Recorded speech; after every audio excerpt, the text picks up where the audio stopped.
Guys, match pertama Indonesia vs Filipina ya guys ya, Iesf di Bali 2022. Because at any moment, right, any one of these teams, they can actually get an advantage, and if they do, both Indonesia and Philippines are notorious for taking that kind of lead, using it as efficiently as possible and punishing every single mistake. And if they do that, they can set the tone for the mid to late game all the way since as early as the second or third minute. You can see in the start here, both teams wanting to go for just a normal start, not really going for anything too aggressive early on. They both just want to clear their camps, get to a point where they can finally actually deal out some damage, the burst, and obviously use those power spikes well. Here, with the pathing of the junglers, it does feel like they want to play towards the side laners a little bit early as well. We've also seen many times that Del Rosario on the utility junglers really likes to go and clear that gold lane to help the Beatrix out. Well, the early game, it's going to be so much pressure, so many things for the roamers to do, right? Because in the early game, it's always about how the roamers can facilitate. Will they move towards the gold lane? Will they move towards the mid lane? You know, once you get one of your laners ahead, that will allow you to use that lane as the basis to make plays happen. Well, here it is once again, 2 minutes in, and it's going to be Team Philippines who has a bit more pressure around the turtle with the Black Dragon form being popped in. It's still going to be Del Rosario who secures the contribution on the turtle. Divine Judgment going to be popped in to work Pada Pop, but it's not going to work. That is a very, very tanky hero. And you can see that despite all the burst damage being used by Woi, Mobile Legends woi. Kita nonton Mobile Legends woi. Bukan nonton caster oi. It's just so tanky. And we've seen this from Malaysia yesterday actually. Formace able to 1v4. Maybe we'll see a similar play out for the Philippines in the bottom side. 2 minutes in, it's already a neutral objective secure for Team Philippines. And now they're going to look again just to play it calmly, play it efficiently. And that's exactly what they need to do. They do not need to go for anything too aggressive here when they have the Ayo epos. For the Indonesians, they need to make sure that they abuse that counter as much as possible. They do have the Black Dragon form as well, so those objective takes are going to be very much in their favor, only if they're able to actually get an advantage and actually capitalize on the fact that they have a bit more crowd control and they have a lot more utility that they can actually abuse to force the Philippines into a tough spot. But of course, if they do go too aggressively, there is a Lapu-Lapu, there is a Valentina, so a lot of counter-engage potential from the side of the Philippines. Well, here it is, another engage coming in, and that's going to be Dreams taken really low. First blood over to Philippines as they're looking for more. That's the IMU doing work, stealing away to Divine Judgment and picking up another for Imam in the mid lane. That is what you have to be aware of, man. If you don't want to deal with the engage, you can engage on the engager, and that is exactly what the Philippines have done. They take out Dreams, and they hunt for stragglers afterwards. They have tempo in the game right now, and if you look at the side lanes, that is where the action will start building up. Because with pressure in all the lanes for the Philippines, they're going to try and cut into the jungle, cut off members of Indonesia from their own backup. I just really like how Soriano is taking this lane, is approaching this lane, this matchup, right? Up against the Melissa, he knows exactly that he is going to lose out if he goes for these trades, if he goes for these 1v1 duels. So what he does is he swaps over to the Bennett just to clear out the waves, rotates over to help this team, and simultaneously gets even more gold because they're trying their best to actually funnel as much towards Soriano. If Soriano gets a bit more items, he can very easily start poking down members from the side of the Indonesians, because there's only one real tanky frontline member in Saykots, and if he is too low for a fight, it's going to be very difficult for the Indonesians to try and contest any kind of objective. Well, ladies and gentlemen, here, Villa Luna in the gold lane. They're looking for some plays here up in the gold lane. The gold lane for sure has been the target for a lot of players, but here we go, they boost passion. Soriano picking up a kill, and now Dreams is very low. Gets out just barely here, but you can already see the cut coming in from Del Rosario over the top side. There's going to be flickers over under the tier 2. Dreams not using flicker just yet. Very wise. Save that flicker, as he did have a bit of backup. As we called it out, man, the side lane. There you go. Indonesia just a bit too late, a bit too behind when it comes to that pressure, and the Philippines absolutely capitalize and punish anybody who doesn't want to back away from their first turret, and they have taken the first structure, the first objective, and with that, they will have a lot more areas on the map to make plays around, and they do have a lot of very good catch. This is it, Arashi. This is the meta that we have been mentioning about. The ultimate bonding experience where they group up as 5 into the mid lane.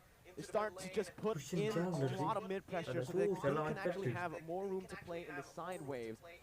4 members grouping up and always just dap in that XP lane solo. Villa Luna right now, though, has completed that Radiant Armor. That item reduces damage when it comes to multiple instances of damage. So against a Faramis, against a Kaja or the Crucian, it's going to be very good. But look at that. Big potential over to Del Rosario. He comes in, doing so much damage with Appraiser's Wrath, taking back a whole lot of HP and outplaying the situation, turning it completely around. It's looking bad for Indonesia, as that's going to be the 3rd turtle over to Philippines with no trades on the board, no turrets, no kills so far. They put a trigger on that play with the objective to try and force the Philippines' hand, but instead the Philippines has all the answers, two tanky front lines in fact, and a lot of utility to ensure that their member stays alive, and afterwards they can just chase and take out members of Indonesia one by one, and even then they go for the pressure, and it seems like the Indonesians, they have to try and make a huge play happen or a massive kickoff, but it's going to be very difficult because the positioning from the Philippines is way too good. The setup, the positioning, and the trigger instantly onto Saykots, picking him up, baiting Indonesia over to that bottom side to pick up a free turret and 2 free kills in the process. It does feel like so far in this game, the Philippines are a step, maybe even 2 steps ahead of Team Indonesia, as Dream's going to get knocked up.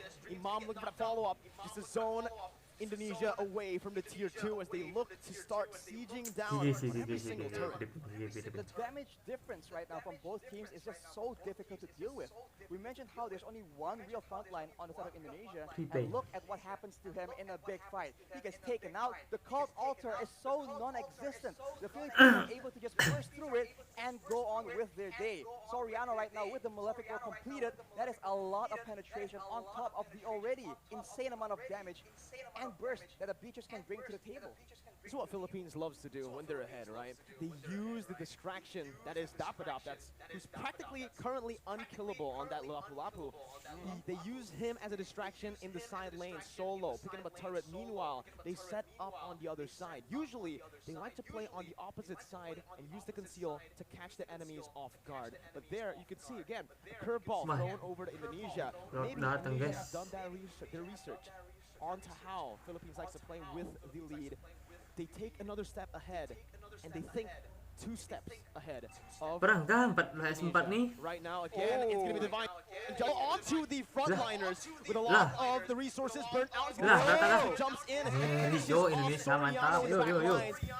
splitting Philippines into Imam now flickering out, getting to safety, but all that was for the Lord. It's a 2-for-1 in the end. 2 kills over to Indonesia for a Lord take. Arashi, who's it worth for? Oof, I think considering the fact that the Philippines are so ahead and they are focusing now more than ever on taking all those structures away from Indonesia, I think the Lord will be very, very beneficial. Unfortunately, they lose their gold leader as well, which is not ideal. If you take a look at the items right here, he is on 7,300 gold. As we mentioned, BOD and straight to a Malefic War, ensuring that anyone getting caught in his ultimates will get absolutely decimated. What's another thing that I want to mention is the fact that the kill, 2 kills that Indonesia picked up earlier, was onto 2 members with no bounty. There was no shutdown there. So even though they were able, Indonesia were able to find some kills, it was just normal gold. It wasn't the added gold. and they get the Lord for kecil that. nih. So if it was a shutdown, I would actually say that Indonesia definitely came out on top in terms of value. But here, Taz might actually be caught, forced to use that ultimate defensively Jauh, to Cok. get out. 11 ke 14, Cok. The Kipernya, Cok. Philippines is Jam available level. because the death timers are very, very short, and they are going for a siege here, where Indonesia don't have a lot of tools to try and counter the poke damage. Slowly but surely, the Philippines is chipping away Bisa, at bisa, the bisa, structures bertahan. and at the EHP bars Masih, of masih, the masih Indonesian bisa. It's a good defense by Indonesia. They're able to minimize their losses here, only losing that tier 2 in the mid lane for now. But Branz is going to be zoned away from Betul. that mid lane. Jas, Philippines bertahan. looking for that, but look at Parah Saykots ini, with the Cok. petrify. He's able to Oke, find 2 kelas, on mati the gajakan, flank. Cok. 2 orang. Saykots absolutely massive 3 orang. as Ngeri, his Cok. Apakah comeback nih? engage has started a war that Indonesia can finally win here in this game. 3-for-0 trade as Indonesia look to climb, to crawl themselves back in this game. Blink and you miss it. An engage gave way for Indonesia to take 3 kills for a trade of none. And along with that, Taz is able to secure the purple buff from the side of the Philippines as well. Nah, So yuk, they yuk. have- Balikin. They have recovered a bit of that goal difference. Only 2K right now, but the Philippines, they are still in the lead, and they are no stranger to these late game situations. Dreams opening up the map just a bit. Going to be chunked down by Del Rosario, but he is going to be able to back off without having anything taken away. Honestly, looking at it right now, Rashi, Indonesia, their main win condition, we thought it would be Branz on that Melissa. We thought Winning it would be condition Lucian, Indonesia. on the hands of Taz, but it's actually Saykots, the man that has been doubted so many Iya, times Cok. by Naganya Saykots tadi dapat 2 orang tuh. Obrak, I mean, this man Valentina has had sama a apa, very berarti? lackluster season in his last performance. That was a performance in the last season, actually, rather. But here, knowing that Indonesia are relying very, very heavily on a very reliable engage, his Yuzong has been critical, but after 2 engages, will Oh, Philippines Cok. fall for Aduh, the di all in nih Fine pasti. judgment over the Dreams. That's going to be the front liner taken out. If that's going to be that. Oh my god, so much damage onto the Lapu. Ayo, balikin, Cok.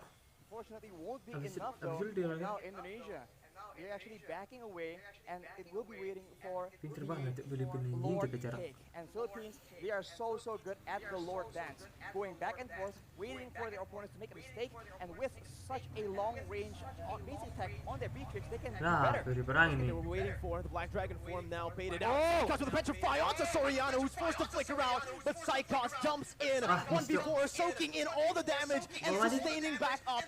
Kan Dapad's going to be taken Oke, down dapat by satu. Branz, and that's another kill over to Dapat rock nih. Indonesia. who were Oke, able ayo to play Indonesia, with bos. the death timers of Dreams really well. With him now respawning, they've taken back the lead if they actually can secure the Lord, which they should be able to. Free Lord over to Indonesia. They're not stopping just yet though. Concealed play from Indonesia. They back off. Back up for now, as the orange buff will come nih. as well. Dapat poin nih Are game now pertama nih. on the back foot, and if you look at the composition, Lebih in a hancur. way, right, in the big team fights, there's a lot of Masih di atas FPS and jauh. utility available in the hands of the Indonesians. After that play, they go for the purple buff as well, and the Philippines have a huge problem on their hands. The Black Dragon form will last for way too long. The guiding wind was used to try and buy some make some distance, buy some more time, but it was not Arena enough. sports. The Philippines must come up with a different solution, a different answer. A momentum shift in the 13th minute of the game. And now it's Philippines who have their backs against the wall with the enhanced Lord marching in that top lane. Evil's Oke, hancur nih bawah nih. Team Di atas Indonesia nih. are going to look to try to siege them down. bisa sih. Saykots once again with a All Black in Dragon lagi. form as Del Rosario tries his best to keep Saykots at bay. Dapat, dapat, Damage comes through once again for the siege to take place, but that's going to be Dapadab who jumps in with the bravest fighter. It's going to be a good disengage from Indonesia, defend backing off, habis-habisan, Cok. knowing that they have found some value. They've taken every single tier 2 except for the bottom lane. And look at how Saykots is playing around with his Petrify, man. He goes in for the Black Dragon form, but he doesn't always use that Petrify.